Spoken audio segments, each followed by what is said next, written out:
हरे कृष्णा। नमो ओम विष्णुपादाय कृष्ण पृष्ठाय भूतले श्रीमते भक्ति वेदांत स्वामिने नामिने। हरे कृष्ण कृष्ण कृष्ण हरे हरे, हरे राम राम राम हरे हरे। श्रील ऐसी भक्ति वेदांत स्वामी प्रभुपाद की जय। आचार्य महात्मा गांधी जी की जय। भगवद गीता 2020 में आपका स्वागत है। आज की श्लोक संख्या 10वें अध्याय का 34वां श्लोक है। पुनर्कथन कर लेते हैं पिछले श्लोक का, 10वें अध्याय का 33वां श्लोक। अक्षराणामकारो अस्मि द्वंद्व सामासिकस्य च अहमेवा अक्षय कालः धाताहं विश्वतोमुखः। भगवान यहाँ पर अपनी विभूतियां बता रहे हैं। भगवान कहते हैं शब्दों में अल्फाबेट जिसे इंग्लिश में कहते हैं, उसमें मैं अ हूँ। अ सबसे पहला आने वाला शब्द है और उसी प्रकार ओमकार, देखिए ओमकार एक ओमकार वो अलग है। प्रणव शब्द वो भगवान ने पहले कहा था। यहाँ पर भगवान हम जिस वाणी का प्रयोग करते हैं, हम जिस वर्णाश नहीं, उससे क्या कहते हैं हिंदी में मुझे पता नहीं, जो अल्फाबेट का ग्रुप हम यूज करते हैं लेटर्स, उनमें जैसे इंग्लिश का ए है और हिंदी का अ है, यहाँ पर भगवान अक्षराणाम अकारो, ओंकार नहीं कह रहे भगवान, अकारो अस्मि अकार कह रहे हैं। अकार अपने आप को कह रहे हैं, अ शब्द अपने को कह रहे हैं खुद स्वयं के लिए। क्यों? क्योंकि अ सबसे पहले आता है, मुख्य है। अ के बिना बाकी सारे शब्द अपूर्ण है। हमने इसके लिए कल स्वामी रामसुखदास जी से पूरा सुन लिया है। समास उन्हें कहते हैं जो दो शब्दों की संधि से बनते हैं, और उसके भी 4 प्रकार होते हैं जो कल हमें स्वामी रामसुखदास जी ने बताए। और उनमें से भगवान द्वंद्व प्रकार का जो समास है वह अपने आप को बताते हैं। क्यों? क्योंकि द्वंद्व प्रकार का जो समास है उसमें जो दोनों शब्द हैं वे समान प्रमुखता वाले होते हैं, कोई छोटा और कोई बड़ा नहीं होता।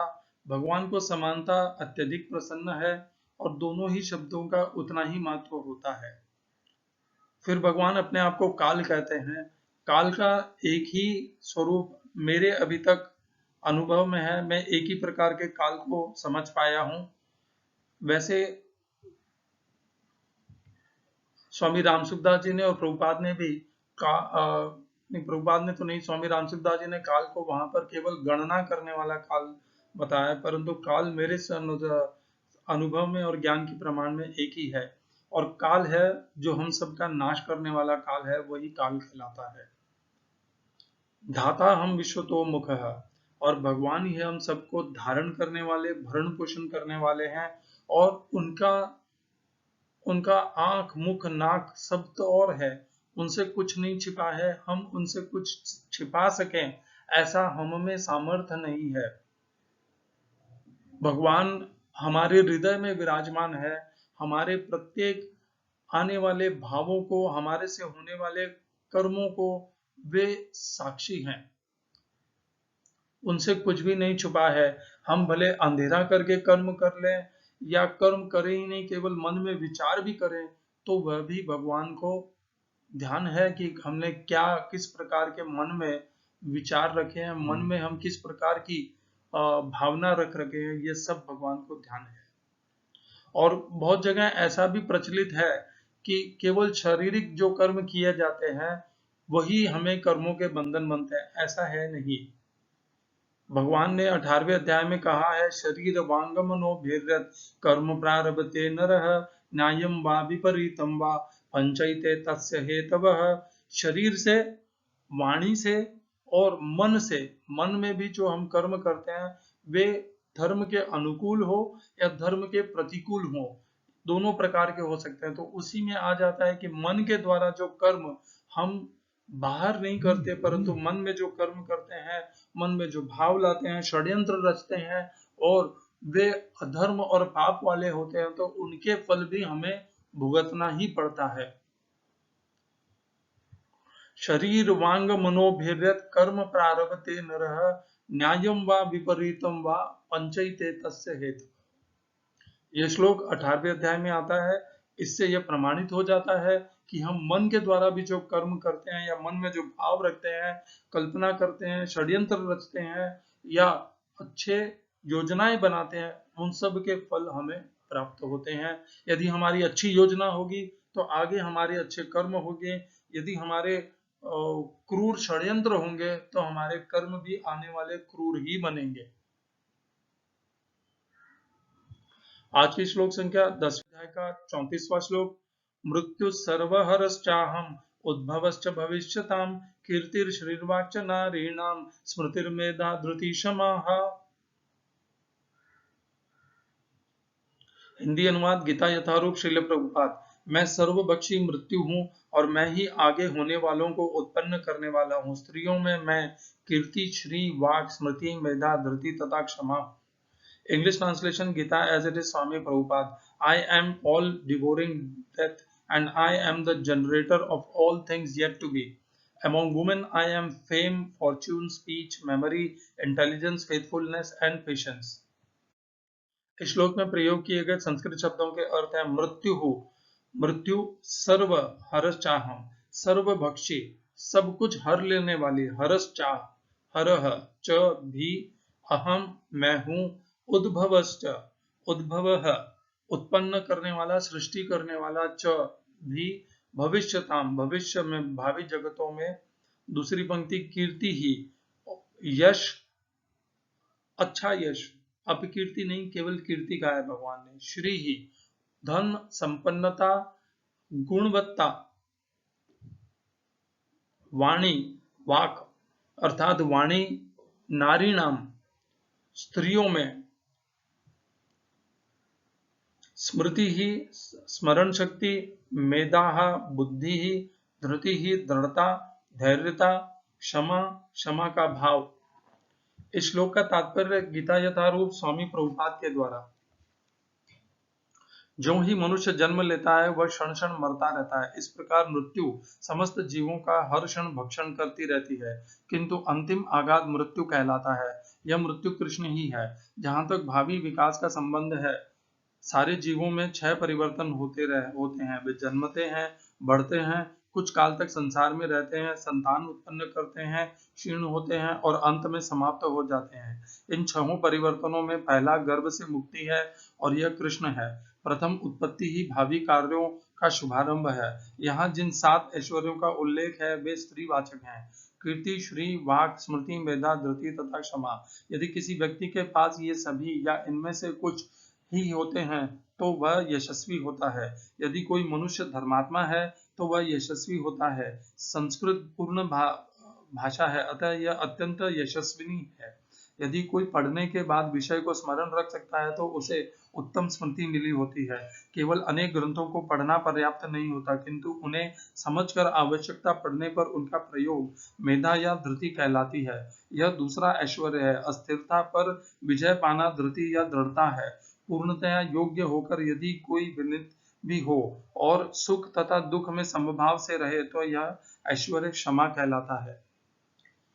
ओम अज्ञानतिमिरन्धस्य ज्ञानाञ्जनशलाकया चक्षुरुन्मीलितं येन तस्मै श्री गुरुवे नमः।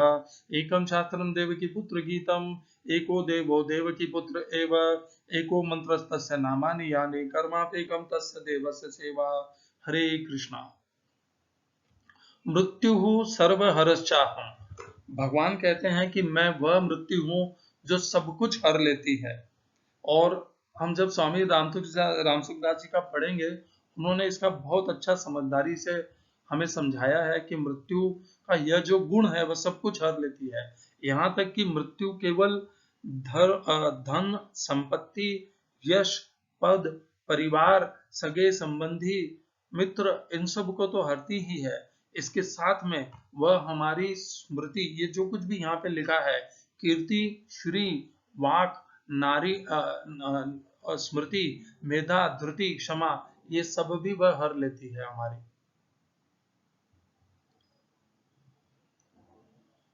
स्वामी रामसुखदास जी का पढ़ते हैं, उन्होंने बहुत सुंदर प्रकार से इसका वर्णन किया है। स्वामी जी कहते हैं, मृत्यु सर्व हरश्चाहम्। मृत्यु में हरण करने की ऐसी विलक्षण सामर्थ्य है कि मृत्यु के बाद यहाँ की स्मृति तक नहीं रहती। सब कुछ अपरत हो जाता है। वास्तव में यह सामर्थ्य मृत्यु की नहीं है, प्रत्युत परमात्मा की है। अगर संपूर्ण का हरण करने की, विस्मृत करने की भगवत प्रदत्त सामर्थ्य मृत्यु में न होती, तो अपनेपन के संबंध को लेकर जैसी चिंता इस जन्म में मनुष्य को होती है, वैसी ही चिंता पिछले जन्म के संबंध को लेकर भी होती। मनुष्य न जाने कितने जन्म ले चुका है, अगर उन जन्मों की याद रहती तो मनुष्य की चिंताओं का, उसके मोह का कभी अंत आता ही नहीं। परंतु मृत्यु के द्वारा विस्मृति होने से पूर्व जन्मों के कुटुंब, संपत्ति आदि की चिंता नहीं होती। इस तरह मृत्यु में जो चिंता, मोह मिटाने के सामर्थ्य है, वह सब भगवान की है। कितना सुंदर उन्होंने बताया है।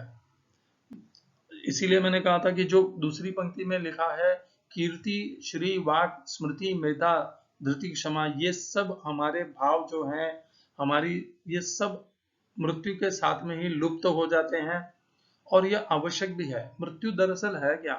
मृत्यु क्या है? हमारे इस जीवन में हमने जो कुछ भी कर्म करने थे, वह हमारे इतने एकत्रित हो जाते हैं कि हम अब इस जन्म में हम उन्हें और अच्छे से भोगने के योग्य नहीं बनते।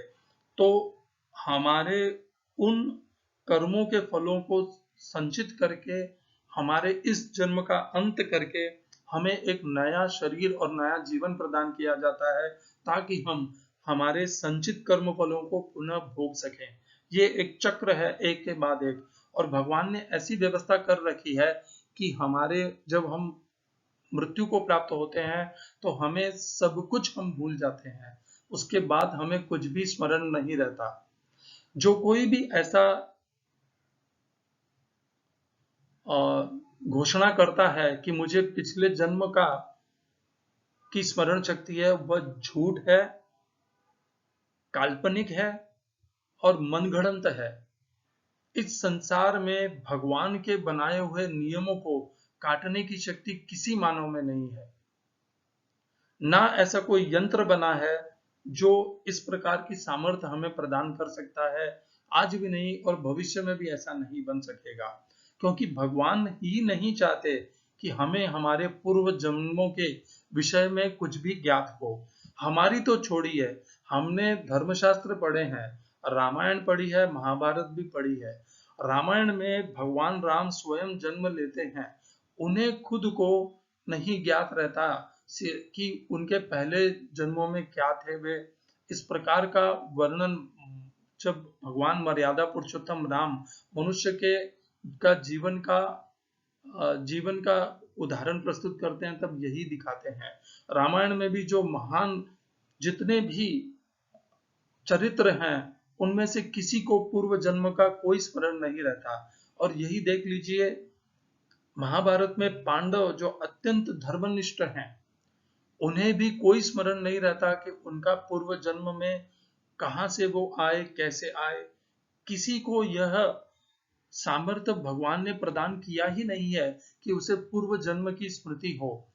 कुछ ऋषियों के में यह सामर्थ्य उनके योग साधना से, भगवान की कृपा से उनमें प्राप्त होती है।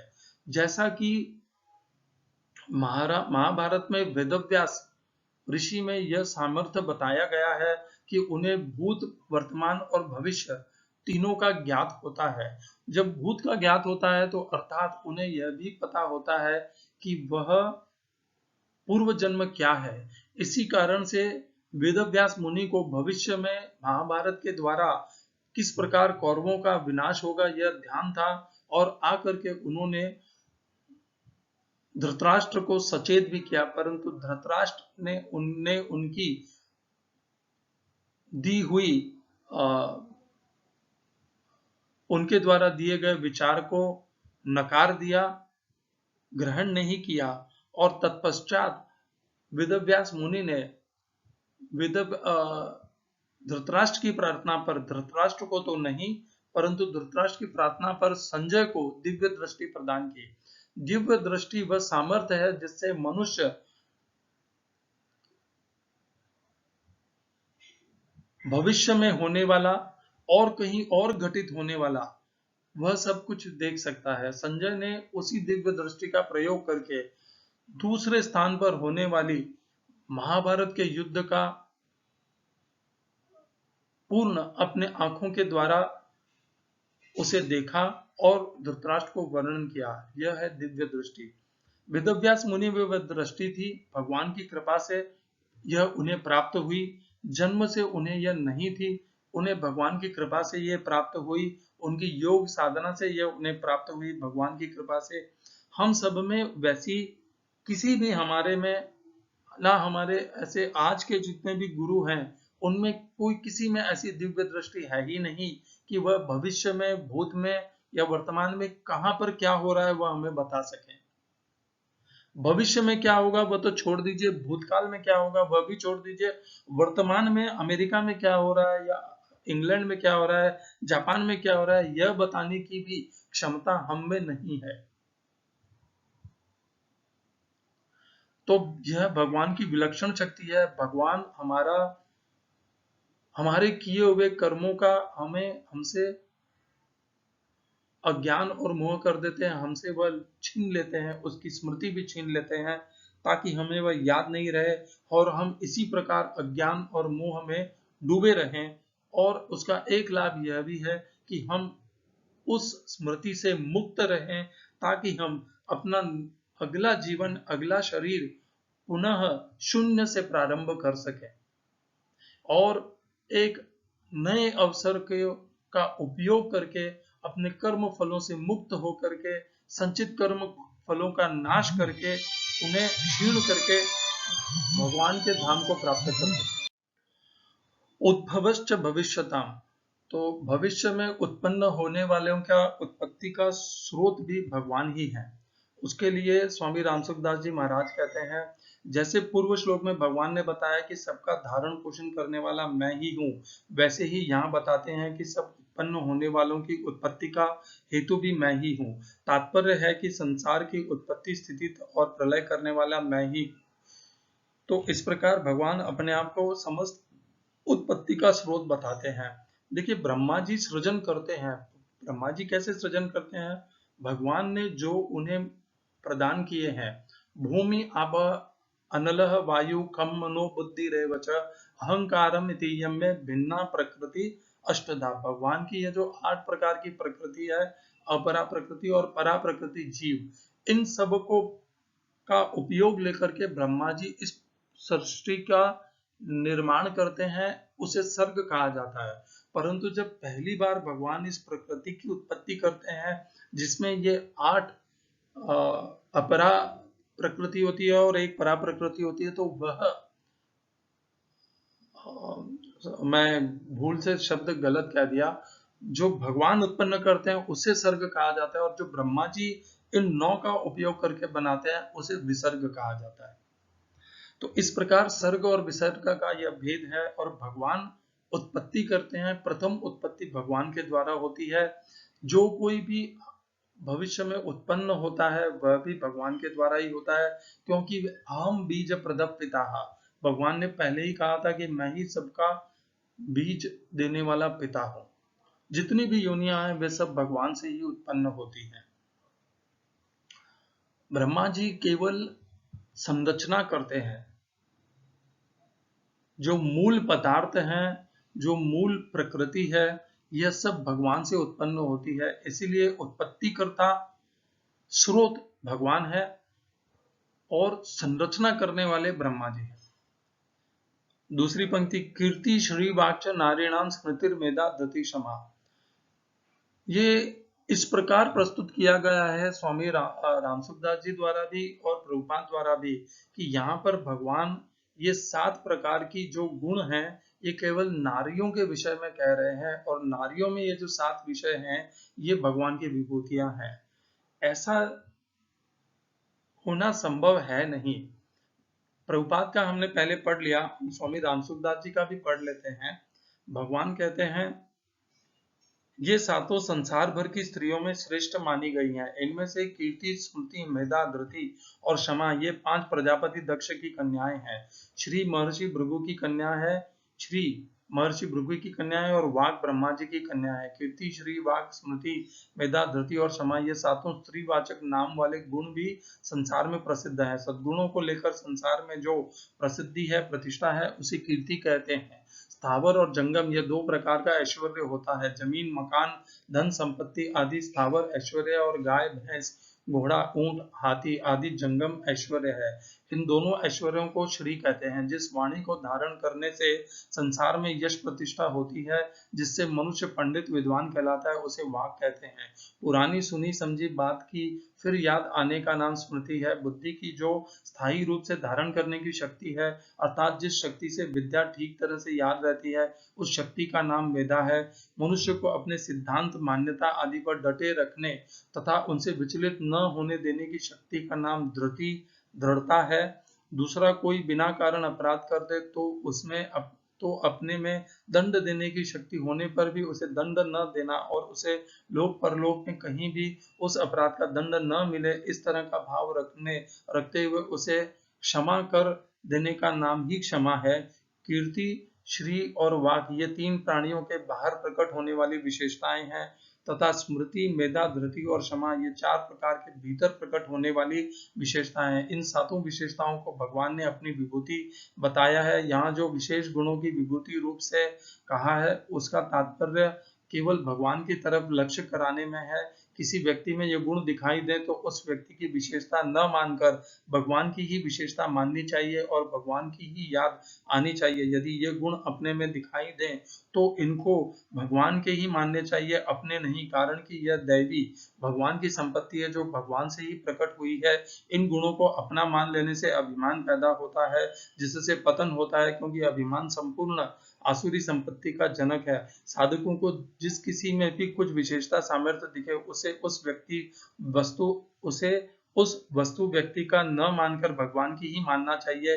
जैसे लोमच ऋषि के शाप से काक्ष भुषुंडी ब्राह्मण से चांडाल पक्षी बन गए, पर उनको न भय हुआ, न किसी प्रकार की दीनता आई और न कोई विचार ही हुआ। प्रत्युत उनको प्रसन्नता हुई, कारण कि उन्होंने इसमें ऋषि का दोष न मानकर भगवान की प्रेरणा ही मानी। ऐसे ही मनुष्य सब वस्तु, व्यक्ति, घटना, परिस्थिति आदि के मूल में भगवान को देखने लगे तो हर समय आनंद ही आनंद रहेगा। इससे हमें ये समझ में आ रहा है कि ये जो 7 प्रकार के गुण हैं, ये स्त्रीवाचक है। भगवान ये नहीं कहना चाह रहे कि ये नारियों में गुण है ये और नर में नहीं है, ऐसा नहीं कहना चाह रहे भगवान। ये स्त्रीवाचक गुण है। जैसे बल, अब ये एक पुरुषवाचक गुण है। सामर्थ्य, यह भी एक पुरुषवाचक गुण है। तो इस प्रकार के गुणों को नराणाम कह सकते हैं। बल, ऐसे अनेकों और भी गुण हो सकते हैं। तो भगवान ने नारी नाम शब्द का यहाँ पर जो प्रयोग किया है, यह जो गुण है, यह नारी वाचक शब्दों से सुशोभित होते हैं। इन गुणों को समझाने के लिए कहा है कि ये नारी नाम है। भगवान ये नहीं कहना चाह रहे हैं कि ये गुण केवल नारियों में है। क्या केवल नारी ही कीर्ति को प्राप्त होती है? क्या केवल नारी के पास ही धन और संपत्ति और श्री होती है? क्या केवल वाणी केवल नारी के पास ही होती है? क्या स्मृति, मेधा, धृति और क्षमा का भाव केवल नारी में होता है? नहीं, ये तो नर में भी होते हैं। तो भगवान यहाँ पर यही कहने का प्रयत्न कर रहे हैं कि ये जो नारियों के नामों से सुशोभित गुण हैं, यह भी उन्हीं की विभूतियां हैं, नर में और नारी में, दोनों में। ये समस्त गुण भगवान के ही हैं और ये नर में भी उसी भाव से हैं। क्या नर भी कीर्ति को प्राप्त होते हैं? नर भी श्री को प्राप्त करते हैं, संचय भी करते हैं, भोग भी करते हैं। नर भी वाणी का उपयोग करते हैं, नर में भी स्मृति होती है, बुद्धि भी होती है और यहाँ तक कि नर में दृढ़ता भी होती है और क्षमा का भाव भी होता है।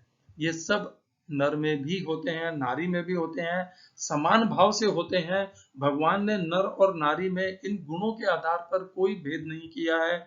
इतना सा है कि नारी में क्षमा का भाव थोड़ा ज्यादा होता है, आजकल की नारियों में नहीं, पहले की नारियों में होता था क्षमा का भाव। आजकल की नारी है तो क्या है, कह नहीं सकते उनके लिए कुछ भी। वे तो क्षमा का शब्द जानती ही नहीं है, ऐसा लगता है। वे केवल आक्रमण का शब्द जानती है। कीर्ति श्रीवाच नारी नाम स्मृति मेधा धृति समाहा। यह जो स्मृति शब्द है, मेधा जो है, यह भगवान आगे 15वें अध्याय के 15वें श्लोक में भी कहते हैं। भगवान कहते हैं सर्वस्य सर्वस्य चाहम हृदि सन्निविष्टः मत्त स्मृतिर्ज्ञानम अपोहनम च। ध्यान से अपना ध्यान केंद्रित कीजिए दूसरी पंक्ति पर। भगवान कहते हैं मत्तः, मुझसे ही स्मृति, ज्ञान और अज्ञान का नाश ये होते हैं। और यही स्मृति शब्द भगवान ने 10वें अध्याय के 34वें श्लोक में भी कहा। वहां पर नारी नाम शब्द का प्रयोग किया, यहाँ पर भगवान ने नारी नाम नहीं कहा। यहाँ पर भगवान ने कहा सर्वस्य। सर्वस में नर और नारी दोनों आ जाते हैं। नर और नारी के हृदय में भगवान उपस्थित रहते हैं और भगवान से ही उनमें स्मृति, ज्ञान अर्थात मेधा, स्मृति मेधा धृति क्षमा, ज्ञान भी भगवान से ही प्राप्त होता है। और अज्ञान को नाश करने वाला अपोहनम, यह जो क्षमता है, यह जो गुण है, यह भी भगवान से ही प्राप्त होता है। तो इस श्लोक का आधार बना करके हम और दृढ़ता पूर्वक और संतुष्टि से कह सकते हैं कि जो 10वें अध्याय के 34 में कीर्ति श्रीवाच नारीणाम स्मृति मेधा धृति क्षमा, यह जो 7 गुण भगवान ने बताए हैं, ये नर और नारी दोनों में समान भाव से हैं। वे स्त्री वाचक नामों से सुशोभित हैं वे गुण, इसीलिए भगवान ने वहां पर कहा है नारी नाम। यहाँ पर भगवान ने, यहाँ पर 15वें अध्याय के 15वें श्लोक में यह स्पष्ट है कि स्मृति, ज्ञान या कोई भी गुण है, और हमारे व्यक्तिगत अनुभव से भी यह प्रमाणित होता है कि ये सब नर और नारी में समान भाव से उपस्थित होते हैं। तो चीजों को व्यवहारिक ज्ञान से, ज्ञान और विज्ञान दोनों को जोड़ करके समझना चाहिए। शब्दों को लिटरल मीनिंग नहीं निकालना चाहिए। शब्दों का व्यवहारिक अपने अनुभव के आधार पर, विज्ञान के आधार पर उसका अर्थ निकालना चाहिए। भगवान ये नहीं कह रहे कि ये 7 गुण केवल नारियों में हैं। ये नारियों के वाचक गुण सब में है, और जिनमें भी हैं यह भगवान की विभूतियां हैं। किसी में स्मृति अत्यधिक होती है, किसी में मेधा अर्थात युक्ति बहुत अत्यधिक होती है, किसी में क्षमा का भाव अत्यधिक होता है, किसी में दृढ़ता यानी विल पावर जबरदस्त होता है, और किसी में संपन्नता बहुत होती है, किसी के पास श्री यानी संपन्नता, और किसी में वाणी का बहुत गुण होता है, बोलने की किसी में अद्भुत क्षमता होती है, अच्छे से समझाने की प्रवृत्ति होती है, वाणी होती है, और मन और बुद्धि में तेजस्विता होती है, जिससे वह अपने वाणी का प्रयोग करके समझा सके। ये सब गुण, ये सब विभूतियां व्यक्तिगत नहीं है, ये भगवान के दिए हुए शक्तियां हैं। इसीलिए भगवान ने उन्हें नारी नाम भी कहा है, क्योंकि शक्ति भी स्त्रीलिंग शब्द है। ये जो शक्तियां हैं ये नारीवाचक हैं, इसीलिए भगवान ने ये जब भगवान देते हैं तो ये सब नारी नाम शब्द का प्रयोग किया है, और ये सब भगवान से प्राप्त होती हैं। महात्मा गांधी में भी ये भगवान से प्राप्त हुई, स्वामी रामसुखदास जी में भी उन्हीं से प्राप्त हुई, आचार्य श्रील ऐसी भक्ति वेदांत स्वामी प्रभुपाद में भी ये उन्हीं से प्राप्त हुई। प्रारंभ में सबका जीवन बहुत साधारण ही था, और भगवान की कृपा से विकसित होते होते अद्भुत महात्मा में परिवर्तित हो गया, आचार्य में परिवर्तित हो गया, स्वामी जी में परिवर्तित हो गया। तो यह जो परिवर्तन है, यह जो 7 गुणों की वृद्धि है, विकसित होना है, यह सब भगवान की कृपा से ही हुआ है उनमें, और हम में भी उन्हीं से ही होगा। हमें भगवान से प्रार्थना करनी है, राम महामंत्र को जपना है। महामंत्र में वह शक्ति है कि भगवान की कृपा को प्रदान कर सकती है। हरे कृष्णा। श्रील ऐसी भक्ति वेदांत स्वामी प्रभुपाद की जय। आचार्य महात्मा गांधी जी की जय।